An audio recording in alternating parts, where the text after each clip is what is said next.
Asociación Teosófica Interamericana los recibe con alegría este domingo y muy especial a nuestro hermano Gabriel Burgo desde Colombia.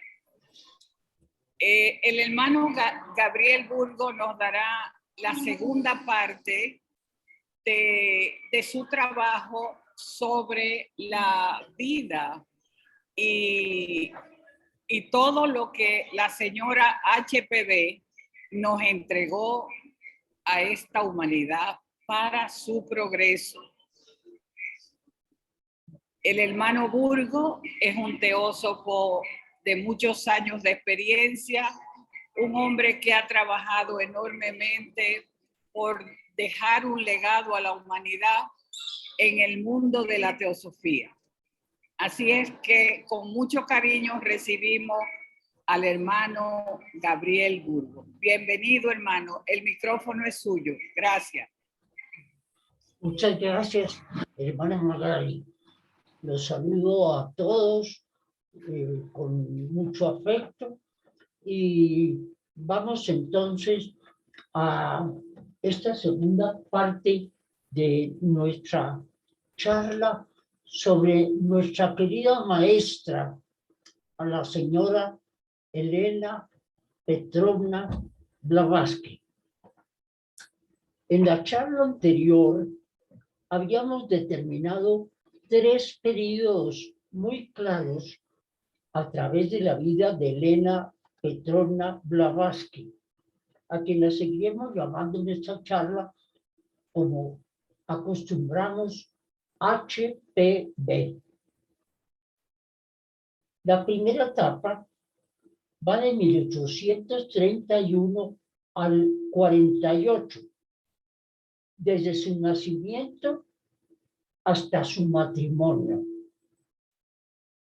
La segunda, del 1848 al 73, su preparación, en la que se le ordena ir a Nueva York.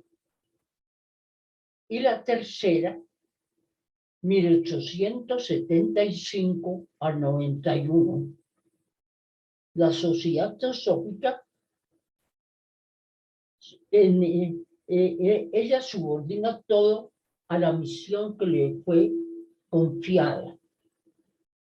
Vimos cómo HPV aprovecha el interés en los Estados Unidos de América de 1873 al 78 por el espiritismo, en cuyas sesiones se presentan fenómenos inexplicables hasta el momento, que ella puede producir a voluntad y que, aunque espectaculares, no producen ningún cambio en la naturaleza mundana de los asistentes.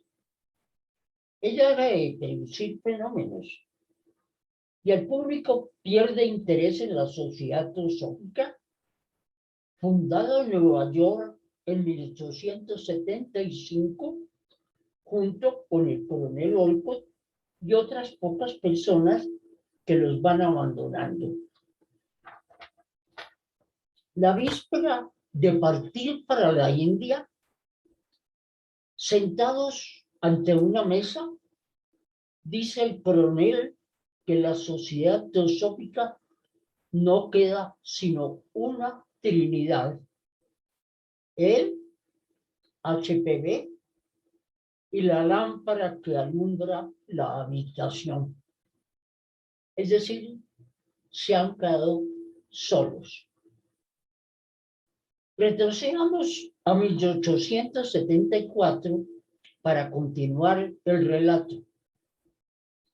La señora Blavatsky se encuentra en París cuando recibe la orden de su maestro de ir a un lugar en donde se presentan fenómenos extraños, en una familia rústica, sin educación formal alguna, sitio al cual acuden permanentemente muchísimas personas que se alojan allí en un ambiente tosco, sin comodidades, para observar lo que sucede.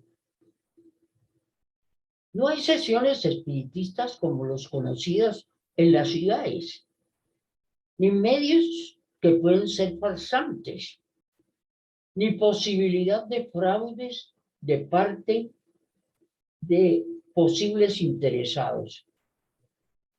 En la casa de los hermanos Eddy, este es el apellido de esa familia, no hay ningún tinglado ni ambiente preparado de antemano.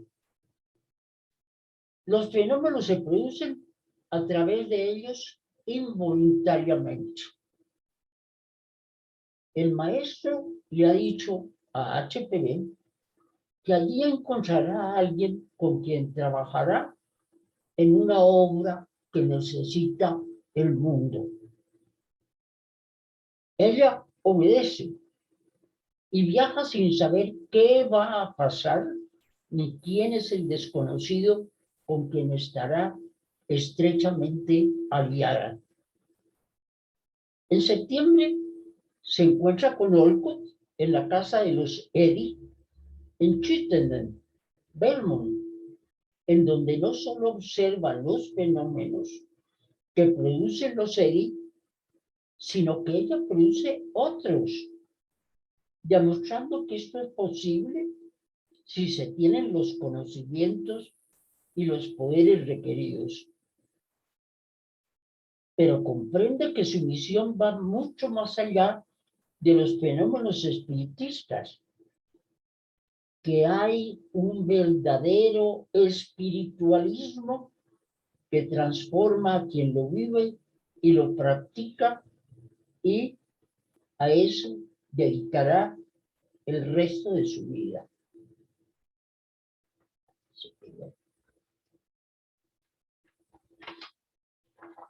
En 1875 regresa a Nueva York, instalándose en Irving Place número 46.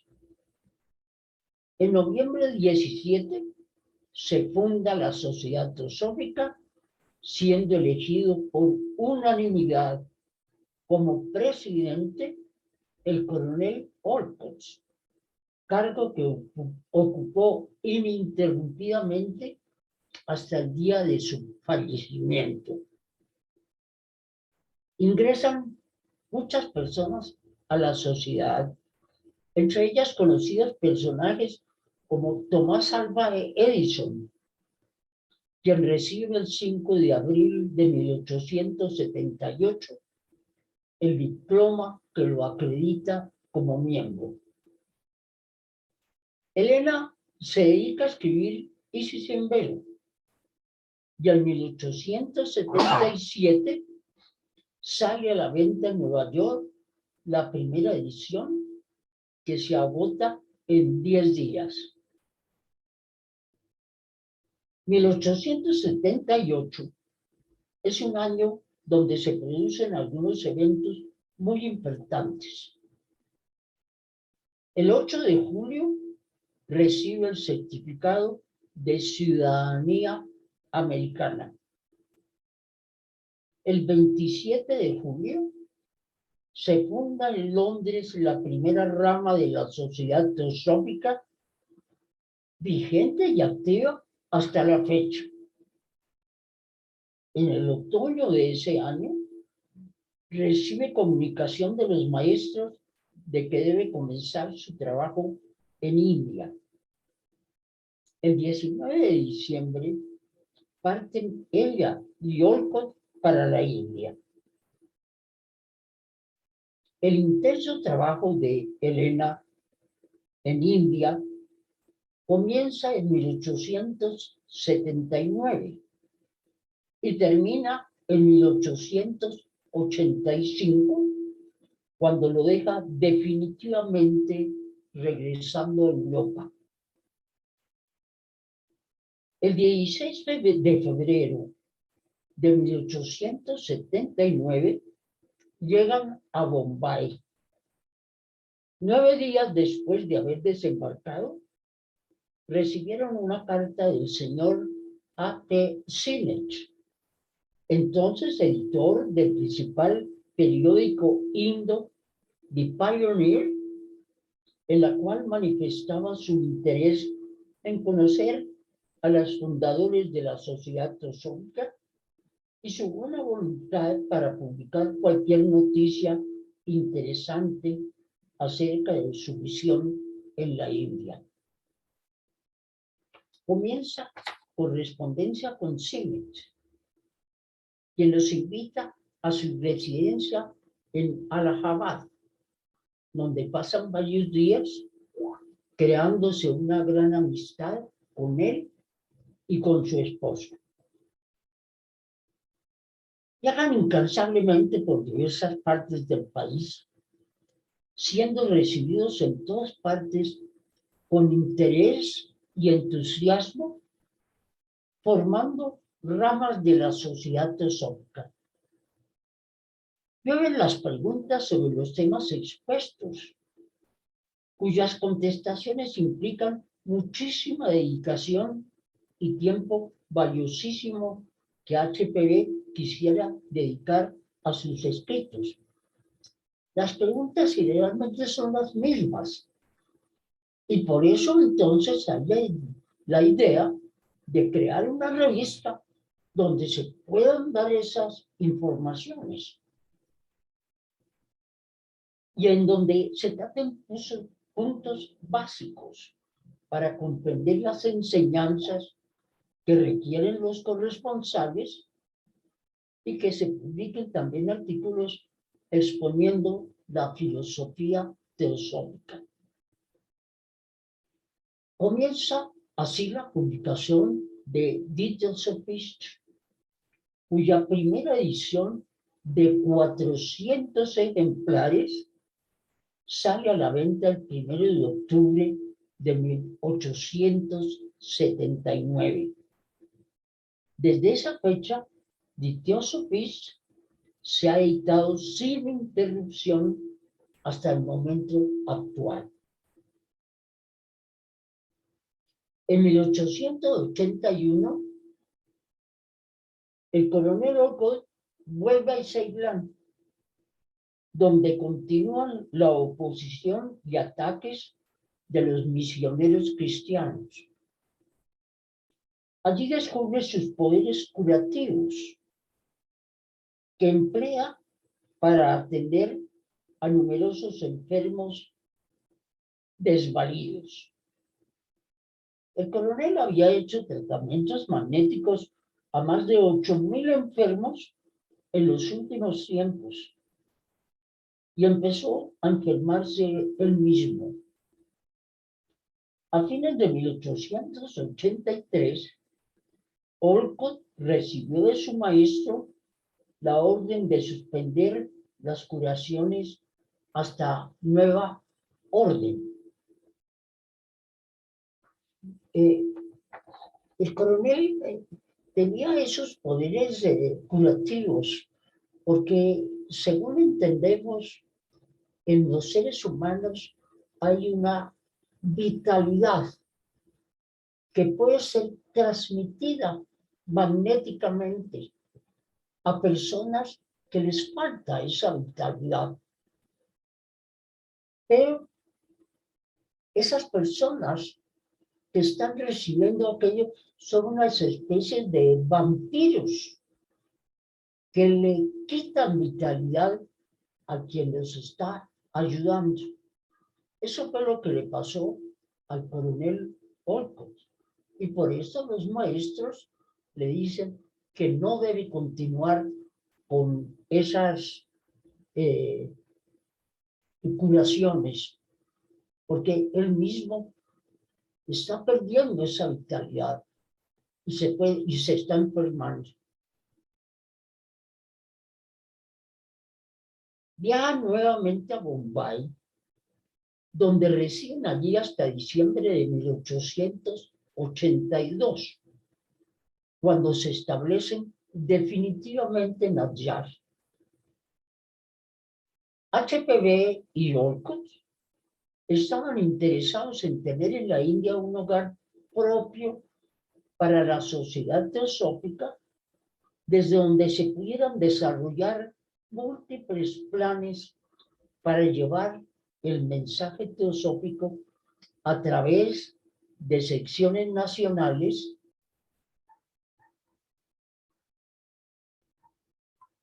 en distintas partes del mundo.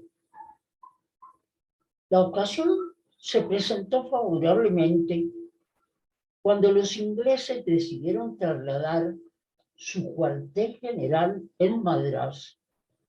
La sociedad teosófica se estableció en la India, en Madrás.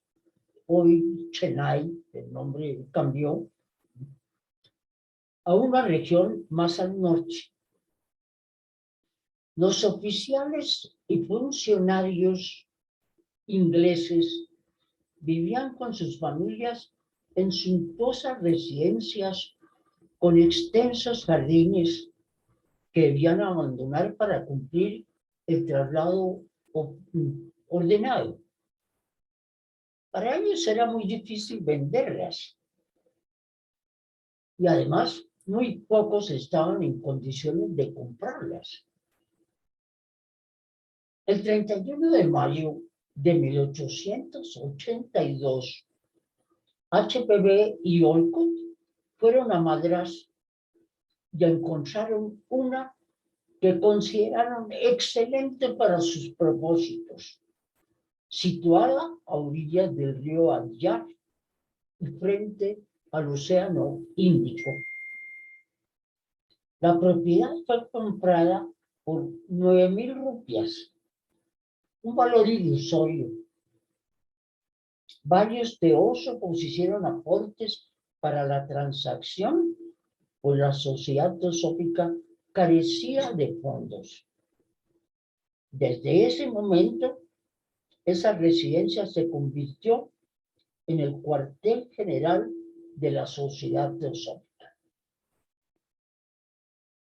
La señora Blavatsky se instaló en sus habitaciones en la nueva y definitiva sede, en donde comenzó a recibir cartas de sus maestros, joyas de sabiduría que han iluminado a generaciones de teósofos.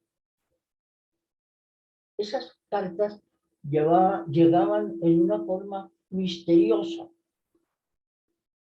Eran precipitadas por los maestros y aparecían en la habitación de la señora Blavatsky. Antes de eso, en uno de sus numerosos viajes, estando en el Cairo, HPB había conocido a los esposos Coulomb, que estaban sin trabajo, en la indigencia absoluta. Los ayudó económicamente y cuando ya estaban instalados ella y Olcott en Adyar, los llevó allí con albergue y trabajo remunerado. El 13 de mayo de 1884, la comisión que había quedado al cuidado de la sede central durante la ausencia de los fundadores se vio obligada a despedir a los esposos Coulomb por conflictos suscitados por ellos. Ellos llegaron allí para trabajar en labores de ayuda, de jardinería, de cocina y demás. Existía ya una persona que era la encargada de esas funciones. Y los Coulomb resolvieron dejarla de lado, quitarle de allí y quedarse ellos con esa posición. La señora Blavatsky vio que eso era una injusticia y le dio la razón a la señora que estaba allí anteriormente y que se había ido de la sociedad por esas razones. Por eso los despidió. Pero los Coulomb empiezan a maquinar. Desde 1881, la señora Coulomb trató de venderle secretos a un sacerdote de Bombay, el reverendo Bowell del periódico Guardian, pero fue descubierto. Posteriormente puso sus ojos en varios de los ricos y generosos rayas que se interesaban por la teosofía. Y un día, cuando el príncipe Hari Singh Ji se hizo miembro de la sociedad, ella pensó que finalmente había llegado su anhelada oportunidad. Durante una de las visitas a este príncipe Ayar, la señora Coulomb lo puso en aprietos, pidiéndole un préstamo de 2,000 rupias. Era una cantidad bastante grande. Él se sintió muy embarazado por esa petición y esperando saber un poco más acerca de esa petición, confiando quizás en que el asunto se olvidara, pidió una promesa a medias. Los Coulomb siempre habían estado fascinados por el negocio de la hotelería y habían comenzado a abrigar la idea de tener su propio hotel. El 5 de febrero de 1884, Blavatsky y sus acompañantes viajaron de allá a Bombay, en donde se embarcarían con destino a Europa el día 20. La señora Coulomb se ofreció para acompañarlos, lo cual fue aceptado. De camino hacia Bombay, Blavatsky visitó al príncipe Hari Singh Ji. Y durante la visita, la señora Coulomb aprovechó para recordarle al príncipe su promesa, entre comillas, de prestarle 2,000 rupias. Sin embargo, HPV, habiendo escuchado parte de la plática, de manera drástica le puso fin. Nada de préstamos. La señora Coulomb juró vengarse de eso. Le dijo a Babula, el sirviente de la señora Blavatsky, que su ama pagaría un día muy caro su interferencia. Todo parece indicar que a partir de ese momento, Emma Coulomb comenzó a hacer sus planes para destruir a la sociedad y con ella a Elena Blavatsky. William George, uno de los teósofos primeros de la Sociedad Teosófica, que en ese momento se encontraba en la India, dice, aquí vamos a ver un poco de testimonios para atestiguar lo que había pasado. Descubrí que el señor Coulomb había terminado parcialmente un hoyo en el muro que se encontraba detrás del relicario. El relicario era la habitación de la señora Blavatsky, así lo llamaban.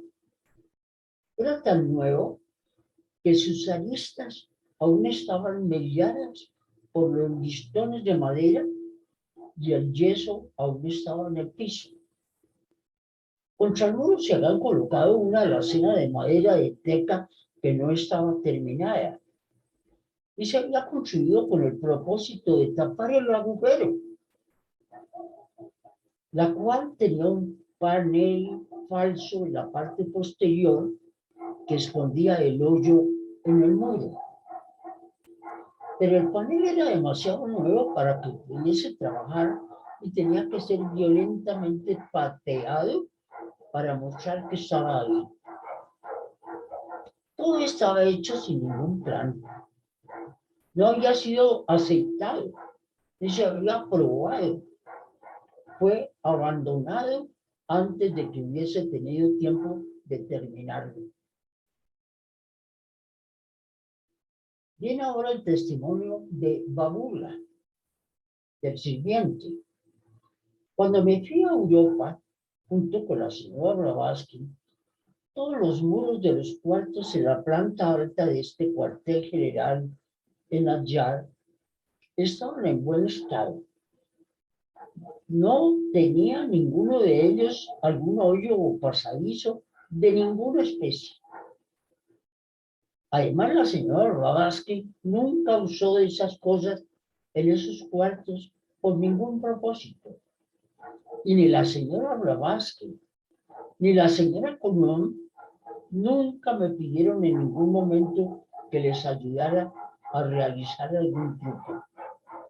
Los hoyos y paneles que ahora se encuentran en los muros de esas habitaciones son completamente nuevos para mí y fueron hechos después de que dejé la India. Otro testimonio de un testigo presencial. Viene otro, el de T.J. Rajaminjar. Lo que pude constatar es que esa trampa se encontraba en un estado incompleto de construcción. La primera vez que la vi, el mes de junio de 1884, varios meses después de que partieron los fundadores, es una trampa tan estrecha que un muchacho de 10 o 12 años de edad difícilmente podía pasar por ella. Fue construida para hacer creer que las cartas que llegaban fenoménicamente eran arrojadas al relicario a través de este pasaje, pero cualquiera que vea por sí mismo este pasaje estará convencido de la imposibilidad de que esto pudiese haberse hecho.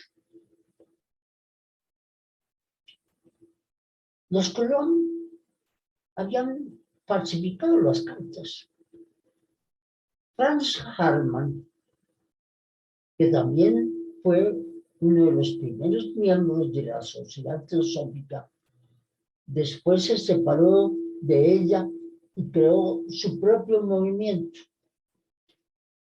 En esa época era miembro. Comentó que el señor Coulomb le había confesado que los misioneros le habían prometido 10,000 rupias si lograba destruir a la Sociedad Teosófica. Ha de ser cierto, ya que, entre comillas, casualmente, los Coulomb encontraron asilo con los propios misioneros. Los ataques mayores que tuvo la Sociedad Teosófica fueron a través de los misioneros cristianos. Y aprovecharon que estaban los Coulomb para hacer esos ataques. Más casualmente, otra vez entre comillas, unos meses después, la revista del Colegio Cristiano de Madrás publicó el artículo El colapso de Kutumi, 11 de septiembre de 1884, conteniendo 15 cartas que hacen ver a Blavatsky como una estafadora fraudulenta y sin conciencia. Vean ustedes aquí en este testimonio de que estos hablan del colapso de Kutumi. Está hablando de uno de los maestros fundadores internos de la Sociedad Teosófica. Ese dato es importante porque la señora Blavatsky, como vamos a ver un poco más adelante, prefirió que siguieran las calumnias sobre ella antes de llevar a los tribunales los nombres para ella reverenciados de los maestros de sabiduría, del maestro Moria y del maestro Couture. Ella no quiso de ninguna manera, prefirió sacrificarse antes de salir bien librada, pero poniendo en la boca de profanos la idea, ¿es cierta o no es cierta? ¿Existen esos seres o no existen? ¿No? Lo cual era inadmisible para ella. De regreso a la India, HPV pasó por el Cairo para recabar información. Olcott, en sus hojas de un viaje diario, hago un paréntesis, hojas de un viaje diario, es una obra maravillosa, fundamental. Es la historia de la sociedad teosófica llena de detalles, mostrando fenómenos extraordinarios. Muestra todo de la historia de la sociedad teosófica en forma maravillosa. Esas hojas de un viejo diario se encuentran por internet y yo recomiendo que los miembros de la sociedad teosófica los bajen en sus libros, si no los tienen, en papel y los estudien. Además que es un deleite leerlos, porque es una literatura hermosísima. Y entonces conocemos mucho más de la sociedad teosófica de lo que es la organización, la parte administrativa y demás, y la labor que se está haciendo a través de las leyes en el mundo. Es saber los antecedentes de la sociedad. Sigo. Olcott, en sus hojas de un viejo diario, comenta que le envió un cable diciendo: éxito completo. Son forajidos. Tengo las pruebas legales, ya que los colonos se habían escapado de Egipto para evitar ser arrestados por bancarrota fraudulenta. Posteriormente los colonos se separaron. El señor Coulomb regresó a Egipto y la señora Coulomb se quedó en Bombay viviendo en la pobreza. Otro tributo llega de William Stuart Ross, un autor y crítico notable y editor del The Agnostic Journal de la época de HPV. Al fallecimiento de Blavatsky, él escribió: a pesar de sus tremendos logros y talentos sin rival, él ya no tenía vestigios de presunción o pedantería y tenía el corazón simple de un niño.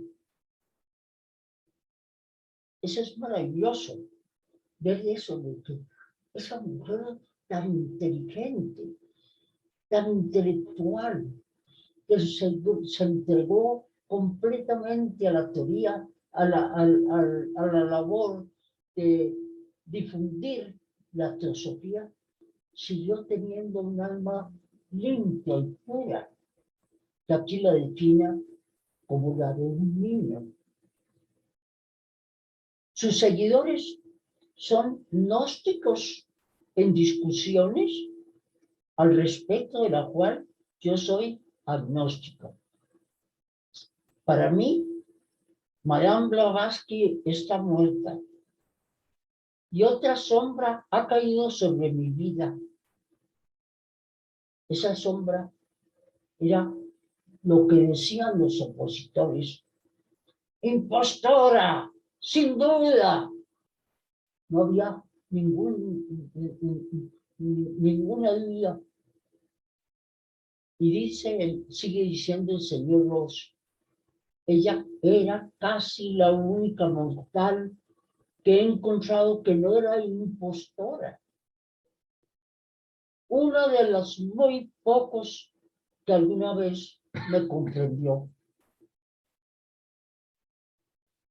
Este último comentario se refiere sin duda al muy publicitado informe Hudson, publicado en el mes de diciembre de 1885 por la Sociedad de Investigaciones Psíquicas en Londres, que determinaba que Madame Blavatsky, comillas, ha logrado el título del recuerdo permanente como una de las más hábiles, ingeniosas e interesantes impostoras de la historia.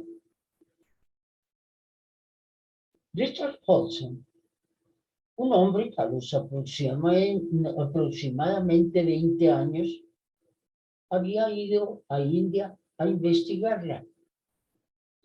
Este veredicto ha circulado desde entonces en biografías y enciclopedias y en los medios siempre que se discute su vida y trabajo. Bueno, vale la pena decir una cosa. En Internet hay muchísima información. Y si buscan ustedes información sobre la sociedad teosófica, sobre H.P. Blavatsky, sobre las cartas de los maestros, van a encontrar que esas calumnias continúan en muchas partes. Hay que tener mucho cuidado, mucho discernimiento. Y para nosotros, miembros de la sociedad teosófica, es muy importante saber eso. Porque muchas veces nos dicen, no, pero es que yo leí en Internet que esto y aquello. Tenemos que aclararlo con estas situaciones de primera mano. Es muy importante, entonces, conocer la verdadera historia.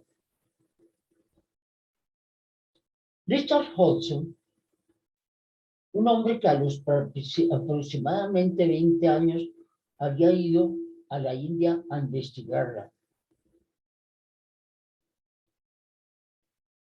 Este veredicto ha circulado desde entonces en biografías y enciclopedias, y en los medios siempre se discute su vida y trabajo. Tiene un valor especial en este entonces como en 1986, el año del centenario del informe Hudson. La Sociedad de Investigaciones Psíquicas misma publicó una retractación de 3 páginas para los periódicos y revistas líderes en Gran Bretaña, Canadá, los Estados Unidos. Comenzaba con estas palabras: Madame Blavatsky, cofundadora de la Sociedad Teosófica, fue injustamente condenada. Es la conclusión de nuevos estudios. El desenmascaramiento de la ocultista rusa, Madame H.P. Blavatsky, por la Sociedad de Investigaciones Psíquicas, por sus siglas SIP,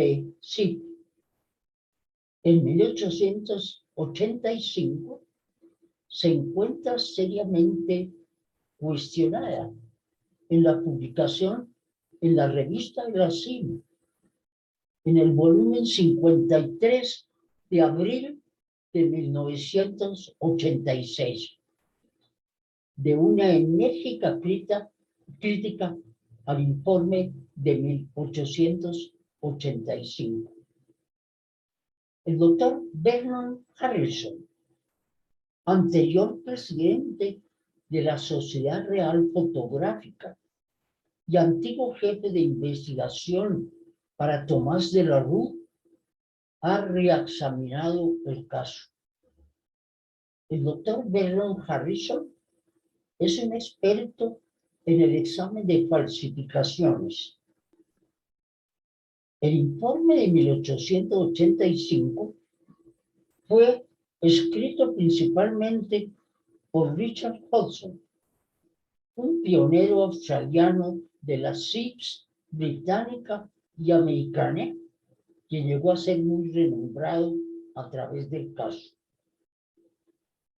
La noticia de la retractación incluía un resumen de los párrafos del estudio de 20 páginas del doctor Harrison.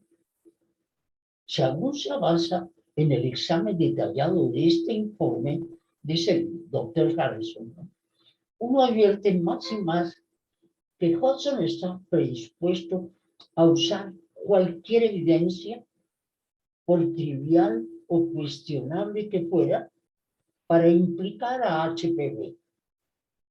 Él ignoraba toda evidencia que podía ser utilizada a su favor. Su informe está plagado de afirmaciones tendenciosas, conjeturas prejuiciosas, hechos probables, testimonios no corroborados de testigos anónimos, selecciones de evidencias y falsedades categóricas. El doctor Harrison, en base al propio reporte de Hodgson y a la evidencia primaria de que pudo disponer, dio su opinión juramentada sobre la cual la CIP presentó excusas y se retractó del informe Hodgson. Entre otras cosas, de su minucioso informe del 27 de febrero de 1987, cabe destacar lo siguiente. El reporte Hodgson no es un estudio científico. Richard Hodgson era ignorante o desdeñoso de los principios básicos de la justicia inglesa. Ninguna corte aceptaría su testimonio. En los casos donde ha sido posible cotejar las declaraciones de Hodgson con el testimonio directo de documentos originales, sus declaraciones han resultado falsas o insignificantes en el contexto. Habiendo leído las cartas de los maestros de puño y letra de los mismos, he quedado bajo la fuerte impresión de que los escritores KH y M, es decir, el maestro Kutume y el maestro Morge, fueron reales y diferentes seres humanos. Quienes dudaban tenían su cuota razonable de prejuicios y fueron influenciados por el punto de vista de su época. No sé quién fue KH, pero soy de la opinión de que todas las cartas de la Biblioteca Británica marcadas con las iniciales KH se originaron de él. Bueno, aquí valdría la pena decir que las cartas fueron enviadas por los que las heredaron, porque quedaron en poder de unos particulares, ¿no? Fueron llevadas al Museo Británico. allí para que pudieran quedar realmente en esa biblioteca británica. Ellos examinan muy bien todo el contenido, la historia, todos los documentos. Allá no van a aceptar cualquier cosa, como pasa en Internet. Si fueron aceptadas por la biblioteca británica, es porque ese examen fue hecho minuciosamente y están depositadas allá y los visitantes pueden verlas en el salón correspondiente en donde están.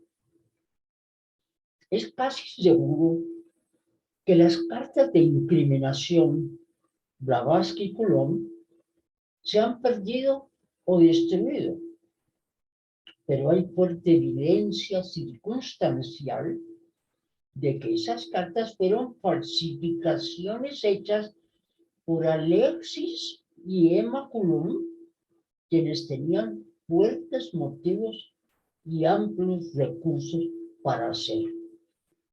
Eso dice entonces el doctor Harrison en esa retractación de la Sociedad de Investigaciones Psíquicas. Harrison cita una declaración de HP poco después de la publicación del informe Hodgson, comillas. Lo elaborado por el señor Hodgson son solo investigaciones mal conducidas, falta de precisión, infinito y paciente énfasis sobre los trucos y ceguera ante hechos de importancia, razonamiento contradictorio e incapacidad múltiple para tratar con problemas tales como los que trata de resolver. No me cabe duda de que a su debido tiempo será denunciado por otros escritores. Y lo señala él en mayúsculas. Me disculpo ante ella por haber tardado 100 años para demostrar que ella fue veraz en sus escritos. La retractación de la prensa mencionó que Blavatsky era cofundadora de la Sociedad Teosófica, fundada en Nueva York en 1875. HP había llegado a los Estados Unidos en 1873 y 5 años después se hizo ciudadana. Los otros fundadores principales eran el coronel Henry Steele Olcott, que fue presidente, y William Josh. Olcott anteriormente había ganado fama y reconocimiento como agricultor. Luego de servir en la guerra de secesión, era uno de los 3 hombres nombrados en comisión por el gobernador para investigar el asesinato de Lincoln. Más tarde se graduó como abogado. Josh, un joven abogado irlandés americano, más tarde jugaría un papel de liderazgo en el movimiento, especialmente en América. Hago también ahora esta observación. La señora Blavatsky era una mujer de la nobleza rusa, una familia que tenía bienes de fortuna, que demostró en su juventud aptitudes maravillosas como de ser una gran pianista. En una ocasión ella tocó a 4 manos junto con Clara Byte, la esposa de Roberto Schumann, que en esa época era la mayor concertista en Europa. Total que ella hubiera podido figurar muchísimo si se dedica a la música. Sin embargo, para ella hubo algo fundamental. Sus maestros le dijeron que tenía que dedicarse a la fundación de una sociedad que llevaría un mensaje que el mundo necesitaba. Y lo abandonó todo. Ella también tenía aptitudes como pintora. Había hecho muchos dibujos excelentes. Y de los primeros tiempos quedaron muchos dibujos para hacer pinturas posteriores de los que fueron su casa en Londres y otras cosas. Todo lo dejó por lo eterno. Recordemos que en el mundo material en el cual estamos tan inmersos y creemos que es el real, es un mundo ilusorio, es un mundo que dura apenas unos años y desaparece completamente. Pero hay una naturaleza real, inmortal, nuestra naturaleza espiritual, la naturaleza perdedora, eterna, que no muere, sino que se desarrolla de acuerdo con el esfuerzo que cada uno de nosotros ponga, que haya interés. No se nos han dado nunca las cosas hechas. La vida divina está potencialmente dentro de nosotros, pero hay que hacerla activa, sacarla del inconsciente y volverla consciente. Ese es trabajo que tiene que hacer cada uno de nosotros. Es necesario dejar trabajar en ese mundo material en los 70, 80, 90 años que podamos vivir.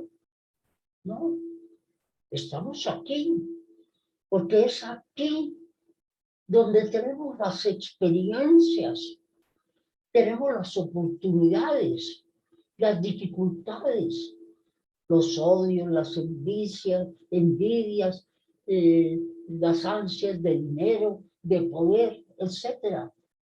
Y vivimos para eso. Nos olvidamos de lo eterno.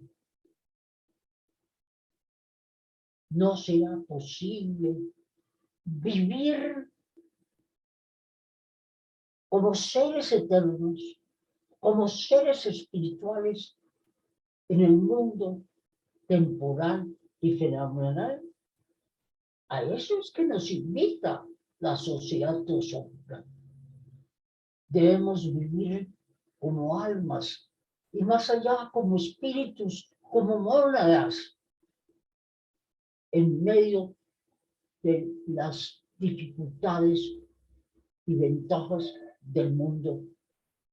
No debemos olvidar eso. A eso nos invita la sociedad teosófica. Y ese es el mensaje fundamental de HPD.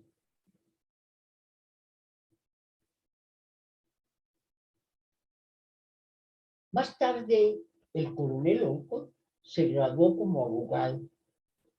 Y George era un joven abogado irlandés americano y ellos también abandonaron todo. El coronel Olcott era un individuo que tenía también una carrera de éxitos en lo externo y hubiera podido seguir con eso. Él era, en el campo de la agricultura, era la mayor autoridad de su época. En el ejército era apreciado tanto como para nombrarlo el gobierno americano como investigador de la muerte de Lincoln. No era cualquier persona. En el campo del derecho, él era el asesor de muchísimas empresas de mucho dinero en los Estados Unidos y lo dejó todo para dedicarse a la tarea que le habían encomendado los maestros. Qué ejemplo tan maravilloso lo que nos han dado ellos. Los objetivos gradualmente formulados de la sociedad, aún hoy aceptables, se veían en los tiempos victorianos como radicalmente innovadores.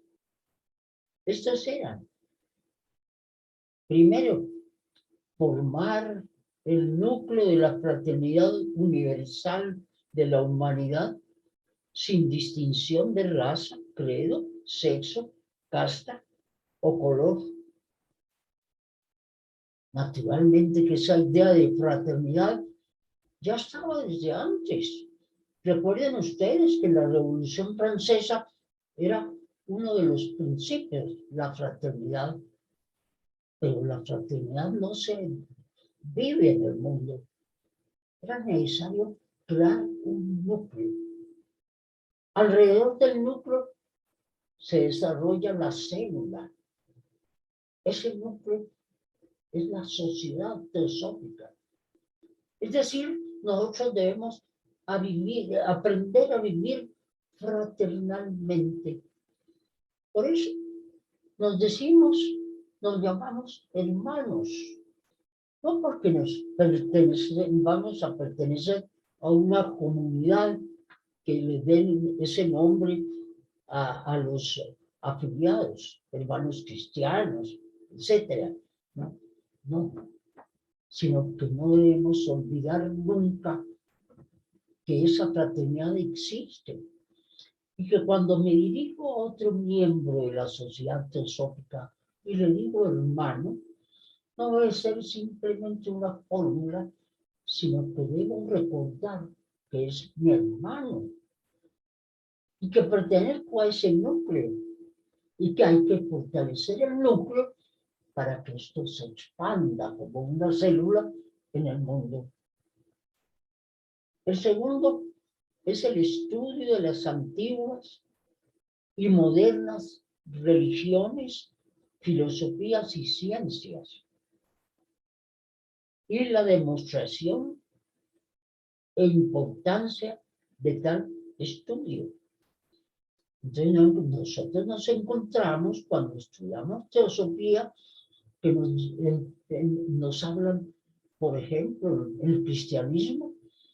Tenemos el cristianismo esotérico de la señora Besa, que fue realmente la seguidora más inmediata de la señora Blavatsky, en quien ella puso toda su confianza.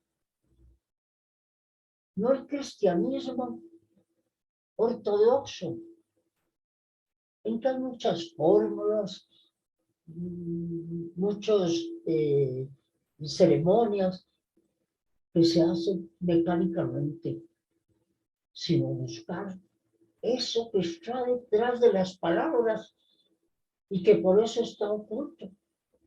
Por eso se dice la doctrina secreta. Si está publicada, ¿en dónde está el secreto?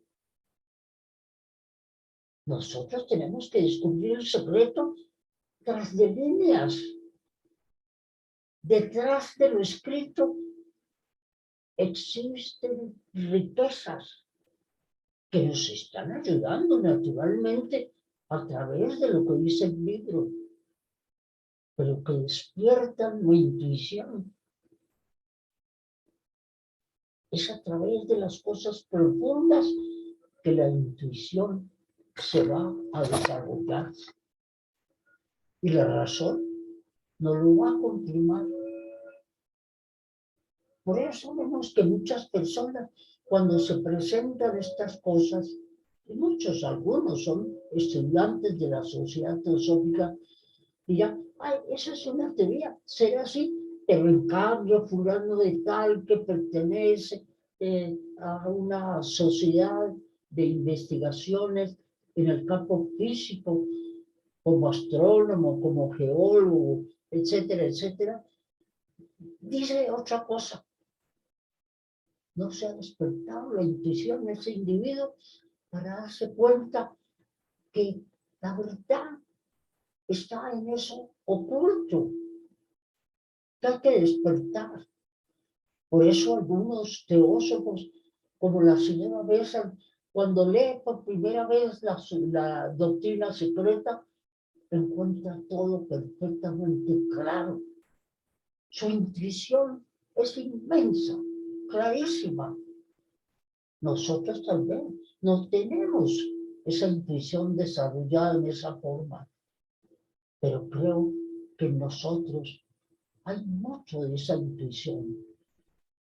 Cuando nos damos cuenta de que esto tiene que ser así, sin pasar por el examen de la razón, porque la intuición está por encima de aquello. Sabemos que es así, pero no se necesitan razonamientos. Los razonamientos son de la mente, y la mente es anterior al desarrollo de Buddhi. Y la tercera de los objetivos es la investigación de las leyes inexplicadas de la naturaleza y los poderes psíquicos latentes en la naturaleza. Indudablemente que hay muchas leyes inexplicadas que los científicos de los distintos ramos se han metido en ellas, han pensado en ellas, han hecho experimentos con ellas y han descubierto cosas maravillosas. Total que estudiar la ciencia, los adelantos de la ciencia, es también un trabajo de los miembros de la Sociedad Teosófica. Pero esos científicos, esos seres que buscan la comprobación a través de experimentos, se han puesto ellos mismos un tropiezo, una valla, que no quieren traspasar, porque ellos examinan solamente el mundo fenoménico físico, pero más allá no. Claro que ellos saben que hay emociones, que hay una mente, pero como subproductos del trabajo del cerebro físico. Pero cuando muere el cerebro físico, cuando se entierra a ese ser en un cementerio o en un hueco a 2 metros bajo tierra, o cuando se crema ese cadáver, ¿en dónde queda la experiencia? Esa experiencia no se pierde, jamás. Queda en la memoria del mundo. Y el individuo puede seguir esa memoria. La memoria individual de todos nosotros hace la memoria del mundo. Y eso es lo que ha hecho posible el que clarividentes, como el señor Leadbeater, como la señora Bessel, investiguen las vidas de Alcione y alrededor de esas la de otros, porque son capaces de trasladar su conciencia del mundo de la mente concreta a un plano más elevado en donde pueden leer esos archivos acásicos. Eso es muy interesante muy importante y como normalmente nosotros no tenemos todavía acceso a ese conocimiento acaso, ver que hay seres que van más adelante que nosotros nos lo muestran. Ellos, como seres superiores, no mienten. Nos muestran sus experiencias del momento, en el caso de los maestros, que es su presente y que para nosotros es el futuro. Nos muestran lo que vamos a hacer nosotros, porque lo que pudieron hacer ellos, lo podemos hacer nosotros, pero si ponemos el empeño, si tenemos la fortaleza para seguir adelante, si somos capaces de poner en movimiento esas energías infinitas que están en nuestro interior. No es cosa de traer la información de afuera, es sacarla de dentro de nosotros, porque en esa naturaleza espiritual ya existe todo potencialmente. Mientras tanto, encontramos que en Londres hay mucho interés por la sociedad teosófica. Por esa época, Cine publica El mundo oculto, que he recibido con gran entusiasmo. HPV es centro de atención en París, pero no está dispuesta a satisfacer más la curiosidad de los fenómenos. En junio se traslada a Londres, en donde los periódicos han hecho eco del informe Hodgson. El Times de Londres publica informes sobre las cartas falsificadas, supuestamente, de HPV, lo cual ella niega terminantemente. En India, contra lo esperado por los misioneros, los ataques fortalecen el movimiento teosófico. Esto se entiende porque los misioneros ya habían atacado el hinduismo y el budismo y todo lo que no fuera cristiano. HPV y Olcott vuelven a hallar y en noviembre y diciembre son recibidos con gran entusiasmo en Madras. HPV sufrió mucho por los ataques y el informe basado solo en declaraciones de testigos enviados por los misioneros. El investigador Hodgson no comprobó nada, pero ni la sociedad teosófica ni HPV iniciaron ninguna acción legal, lo que se alegó como prueba de culpabilidad. Y aquí viene el por qué no lo hizo, como les comenté antes. La señora Blavatsky no quiso hacerlo porque al entablar una acción legal, indudablemente los oponentes aludirían de manera inesperada y irrespetuosa a los maestros, lo cual no estaba dispuesta de ninguna manera a aceptar, a propiciar. En 1885, HPV deja India para siempre. Se dirige hacia Europa, llegando a Nápoles, muy enfermo. Entre 1885 y 88, escribe la doctrina secreta. En agosto de 1885, la señora Blavatsky está sola y enferma en Ludwigstrasse número 6, Würzburg. Necesita ayuda que encuentra en la condesa Constance Weimaster. perteneciente a la aristocracia sueca, que vive en Suecia sin problemas y con todas las comodidades de una persona adinerada.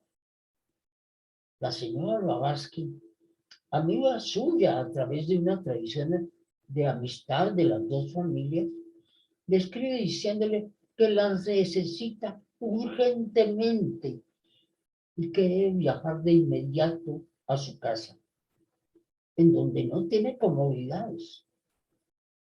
No tiene una habitación que tendrá que compartir con ella. La condesa no lo duda. Deja todos sus lujos y comodidades y parte de inmediato al llamado de HPV. Comparte la alcoba de HPV, dividiendo el ambiente donde hay dos lechos, simplemente por un biombo, convirtiéndose en un ángel protector para HPV. Aquí vemos otra persona que también se sacrifica por amor a la obra de HPV y por afecto personal a ella.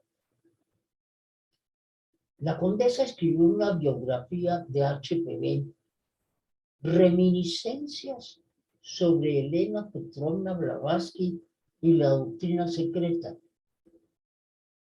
Es muy interesante leer esa biografía, en donde nos cuenta situaciones durante el tiempo que permaneció con ella, ayudándola, cuidándola y sirviéndola.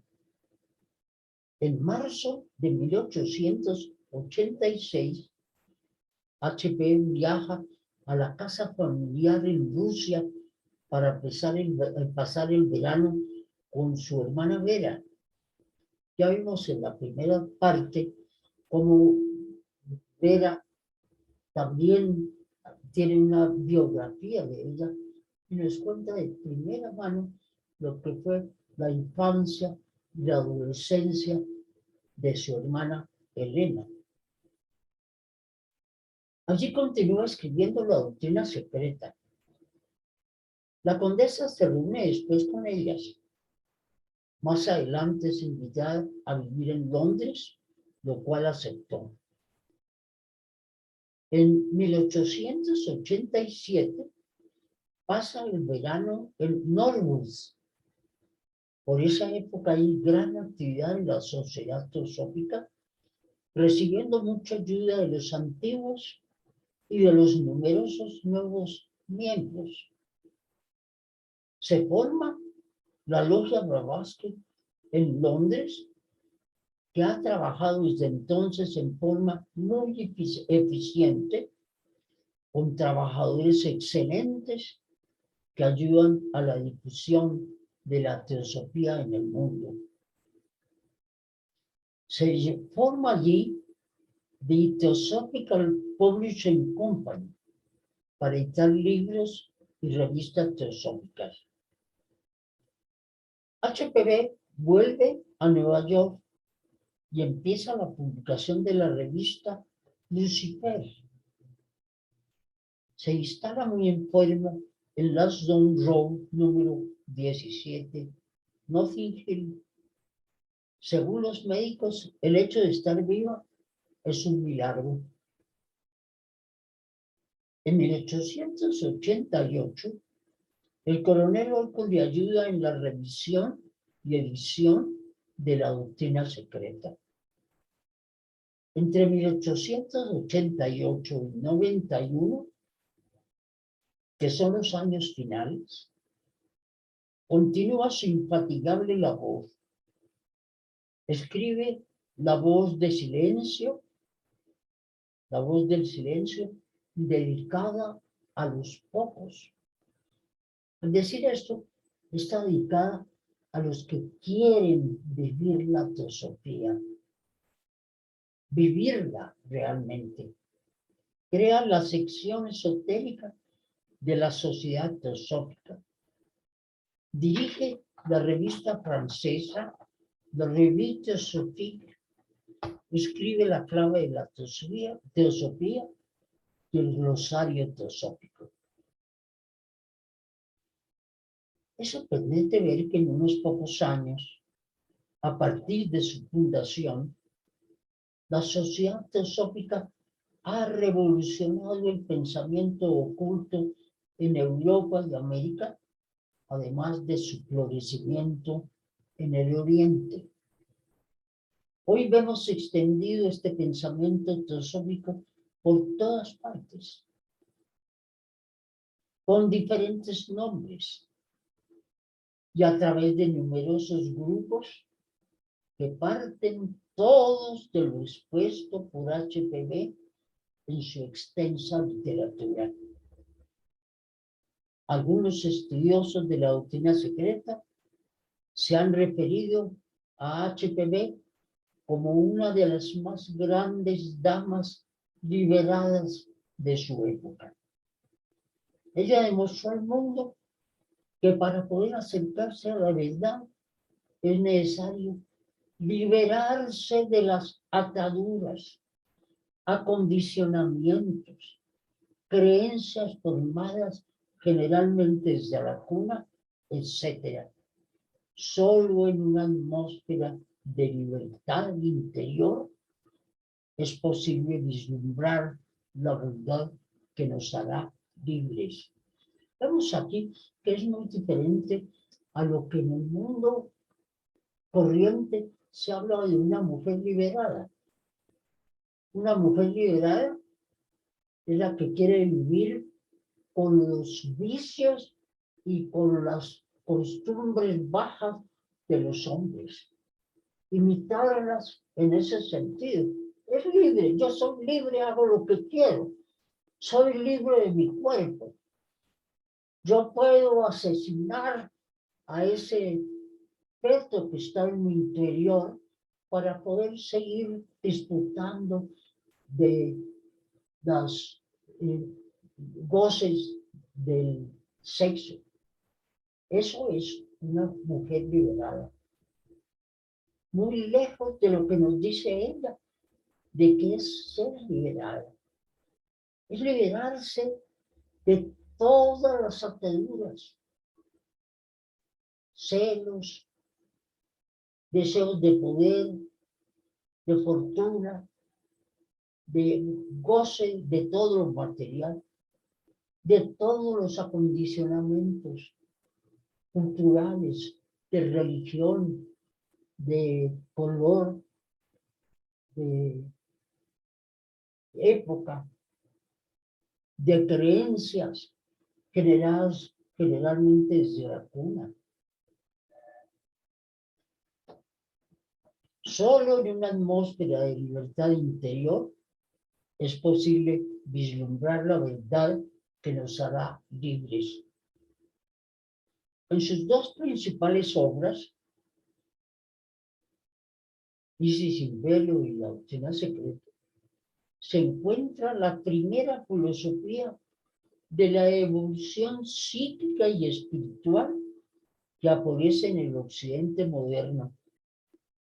La teosofía completa el panorama de la evolución que Darwin y la ciencia no ven sino desde el punto de vista de la materia y de la forma. Para muchos, HPV está entre las mentes más extraordinarias del mundo moderno como psicóloga y visionaria.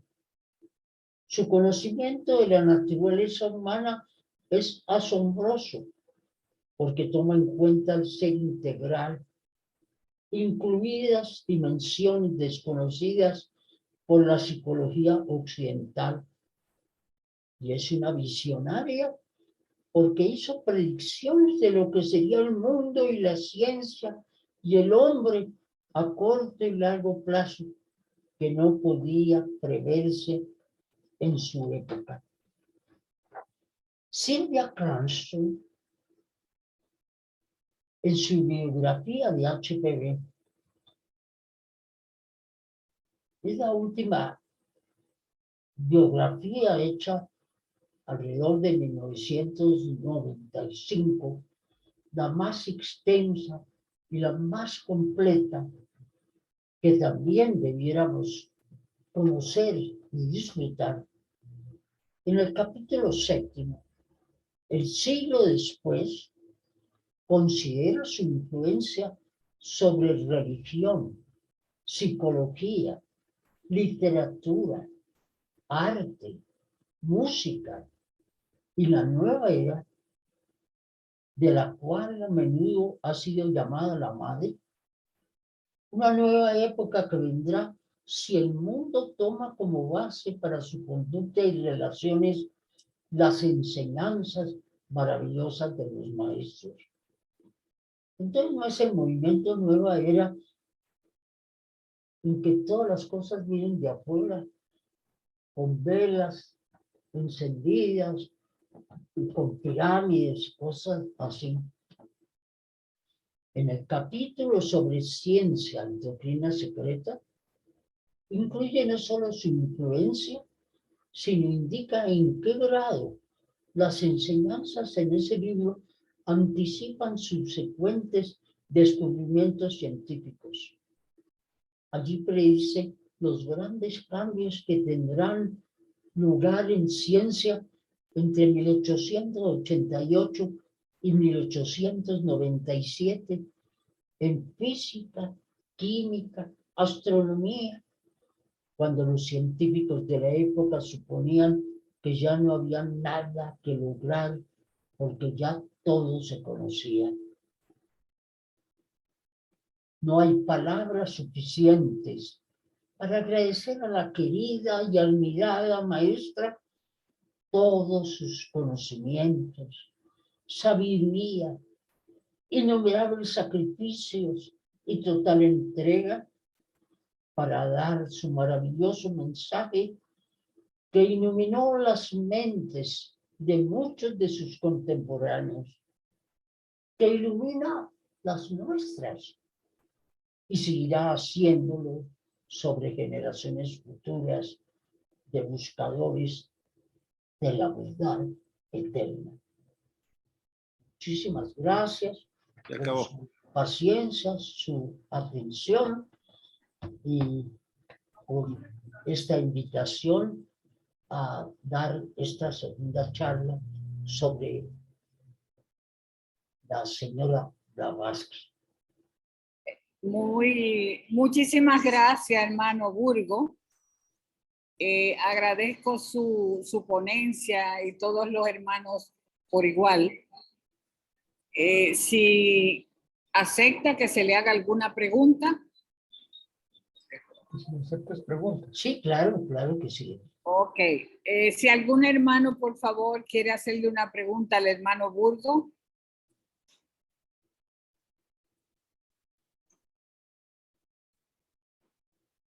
Bueno. ¿Alguien quiere hacer una pregunta? Salomón. Pase Hola. adelante. Buenos Salomón. días. Buenas, Sí, buenos Salomón. días. Sí, ¿sí se escucha? Sí, mi niño, Sí. se escucha muy bien. Ay, qué bueno que me dices mi niño, me hace sentir así como muy chiquito. Ay, qué lindo. Bueno, yo quiero hacer una pregunta que me llama la atención desde hace rato en cuanto a la materia. Sé que la materia es utilizada para las formas que se originan gracias a la materia. Pero yo quiero saber si existió en la primera creación la materia noumenal y luego en la segunda creación la materia fenomenal o no es así, porque he escuchado mucho que la materia es eterna. Pero entonces digo yo, esta materia fenomenal, la materia que tenemos en este mundo fenomenal, ¿derivó de la materia neumonal o no? Esa es mi duda, por favor. A lo mejor me salgo un poco del tema, pero sí me gustaría, si se puede, si me pudieran ayudar con eso. Gracias. Sí, hermano. recordemos cómo cómo se nos ha mostrado que ha sido el proceso. En el principio no hay sino el uno. La divinidad eterna, que no ha tenido principio, que no tendrá final, es sabiduría inmensa. Pero para que haya una creación, para que haya una manifestación, ese uno se expresa a través de un reflejo de él mismo, que es una dualidad. Es la dualidad espíritu-materia. Espíritu-materia que van a ser entonces expresiones del uno. Ese es el primer logos. Eso se va a seguir expresando para la manifestación. ¿Por qué esos dos? Porque el espíritu eterno, la materia eterna, separados no producen nada. Es necesario que la materia virgen, y ahí viene toda la idea de las vírgenes a través de todas las culturas hasta llegar al el Antiguo Testamento y después al Nuevo, y tenemos a la Madre Divina. Es la materia, materia, madre, tienen la misma raíz. Y el espíritu, sin tener a la materia para expresarse, no puede producir nada. Viene a ser la materia, el aspecto más femenino, receptor, y el aspecto espíritu, el aspecto dador. Como pasa pues para que haya hijos en una familia, ¿no? El aspecto receptivo en la mujer y el aspecto dador en el hombre. La unión de los dos va a dar posibilidad de la manifestación, de toda la manifestación. Entonces son reflejos de reflejos. Eso primero existe en lo inmanifestado. Pero va más allá del Dharma Shiva Shakti, espíritu materia. Es decir, existe eso, esa unión antes de un reflejo en lo que va a ser la manifestación. De ahí la idea de que primero están las ideas antes de que esas ideas se concreten. Es el pensamiento, eso se ve reflejado en la filosofía de Platón. Es también reflejo de reflejos de reflejos. Entonces, estando ya en lo inmanifestado, la unión de espíritu y materia viene un reflejo a la manifestación en lo más elevado. Antes es en el plano divino, después en el plano monádico, después en el plano átmico, y realmente la manifestación empieza a ser un reflejo cuando alma y buddhi se unen con manas para que haya esa manifestación. Entonces ya tenemos la parte superior del ser, que es reflejo de reflejos de reflejos, y se reflejan en la materia. Las formas materiales son temporales, todas las formas materiales nacen, crecen, tienen una juventud, una edad madura, un decaimiento, una vejez y una muerte. En los seres humanos, en el reino vegetal, las estrellas y en las galaxias. También los científicos nos muestran el nacimiento de galaxias. Pero ese nacimiento que nosotros vemos, o que ve el científico en un momento dado, que es simplemente que ocurrió hace miles o millones de años y que es lo que dura la luz en llegar hasta los telescopios ópticos o los telescopios que están unidos unos a otros, como los de Atacama, para poder captar eso. Entonces están captando el pasado, pero las formas sí han desaparecido. Eso que vemos posiblemente ya no existe, ya murió. Lo mismo que se ve en el nacimiento y muerte de las estrellas. Entonces, de acuerdo con su pregunta, lo que vemos es que las formas mueren, pero la materia no.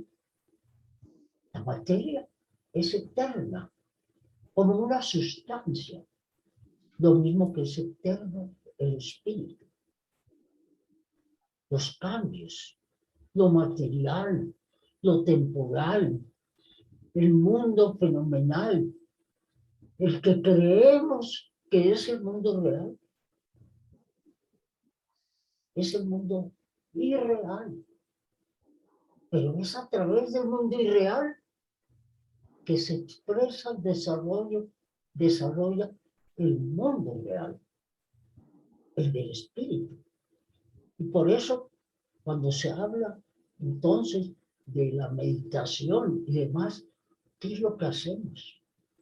Acallar al mundo fenomenal que hace mucho ruido. Y por eso nuestra mente es mariposa, de va a un lugar a otro. Y por eso meditar es muy difícil, aun cuando muchos dicen que meditan todos los días. Pero lo importante es que llegue un momento en que está tan cargada la naturaleza interior que oímos la voz del silencio, que siempre ha querido hablarnos y que el ruido no nos ha permitido oír. Por lo tanto, pongámosle atención a eso. Pero la meditación no puede ser una rutina de 15, 20 minutos, media hora al día. Tiene que ser una constante durante nuestra vida. Durante nuestra vida, eso que ha sembrado como semilla al amanecer y hacemos la meditación, debe convertirse en una constante. Tenemos que examinarnos continuamente. ¿Por qué hago esto? ¿Por qué me dio ira? ¿Por qué soy impaciente? ¿Por qué siento estrés? Ese está el ruido que no he acallado. Y al volver sobre ello, entonces hay la comprensión. Y la meditación se va volviendo entonces una constante. Se va formando una especie de círculo virtuoso en que nos permite entonces vivir espiritualmente en medio de todas las cosas del mundo. Es aquí, en el ahora, en el momento actual, en que podamos lograr eso. Entonces hay que poner mucha atención a este asunto de la meditación. No, la meditación en sí no es un fin, es un medio. Y es un medio, entonces, maravilloso, pero que debe convertirse en una actitud constante y corriente durante el día. No sé si quedó aclarada su inquietud, hermano. Sí, hermano Gabriel, muchas gracias. Qué amable. Gracias. Saludos a todos. Bueno, Gracias, hermano. Tengo la pregunta de Concepción. Se Y dice mi creo- niño. Gracias, manito, gracias. Gracias. Tengo la pregunta de Concepción y después de la pregunta de Concepción vamos a terminar porque nosotros estamos en la montaña y ya vino el bus a recogernos. Entonces, exacto, voy a darle la oportunidad a Concepción y despedimos al hermano. Bueno. Después de contestar la pregunta Concepción. Adelante, Concepción. Muchas gracias. Gracias, Magali. Buenos días. Señor Burgos, una pregunta. Entre la biografía de Silvia Carston y del señor Rosso de Luna, ¿cuál está más descriptiva? ¿Cuál es mejor entre las dos biografías? Bueno, todas son muy útiles. Lo que pasa es que la biografía de Silvia Carston es muy extensa, ¿no? Entonces ella duró varios años investigando sobre la señora Blavatsky en los Estados Unidos, en el Yard, ¿no? Y todo eso para poder escribir su libro, ¿no? Pero no podemos dejar de lado la de la condesa Balmaster ni la de su hermana Vera. Todas nos dan señales específicas sobre lo que fue Elena Blavatsky. Ahora, aunque sigo diciéndoles a ustedes que no olviden las hojas de un viejo diario. Eso es algo maravilloso, además de que lo van a disfrutar por su amenidad. Sí. Muchas gracias. Con mucho gusto. Gracias a todos los hermanos.